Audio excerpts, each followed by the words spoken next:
വീട്ടിൽ പാസ്ത വാങ്ങുമ്പോൾ ഇതുപോലെ ഒന്ന് ഉണ്ടാക്കി നോക്കിയേ, പാത്രം നിറയെ കിട്ടും കേട്ടോ, നല്ല രുചിയാണ്. അപ്പോൾ വൈകുന്നേരം കുട്ടികൾ വരുമ്പം ഇതുപോലെ ഒന്ന് ഉണ്ടാക്കി കൊടുത്തു നോക്കാം കേട്ടോ. അപ്പോൾ ഞാനിപ്പോൾ പാസ്ത നമുക്ക് ഒന്ന് കഴുകി വാരിയിട്ട് നമുക്ക് കുക്കറിലിട്ടിട്ട് 2 വിസിലടുപ്പിച്ച് മാറ്റി വയ്ക്കാം കേട്ടോ.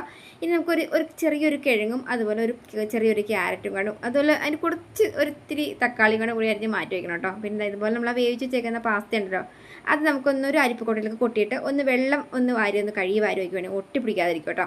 ഇനി ഒരു ചെറിയൊരു പാനിലേക്ക് നമുക്ക് കുറച്ച് കറിവേപ്പിലയും അതുപോലെ സവാള, അതുപോലെ നമ്മൾ അരിഞ്ഞ് വെച്ചേക്കുന്ന പച്ചക്കറികളുണ്ടല്ലോ അതെല്ലാം വാരിട്ടിട്ട് ഒന്ന് വഴറ്റി കൊടുക്കാം കേട്ടോ.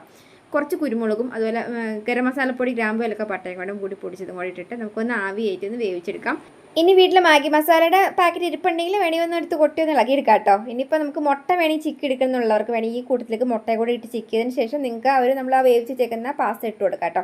ഇനി നമുക്ക് ഇതുപോലെ ഒന്ന് താളിച്ചെടുക്കാം. വെളുത്തുള്ളിയും കുറച്ച് കറിവേപ്പിലയും അതുപോലെ ഒരു നുള്ളു മുളക് പൊടി കൊണ്ട് താളിച്ച് വയ്ക്കുക, സൂപ്പർ ടേസ്റ്റാണ്.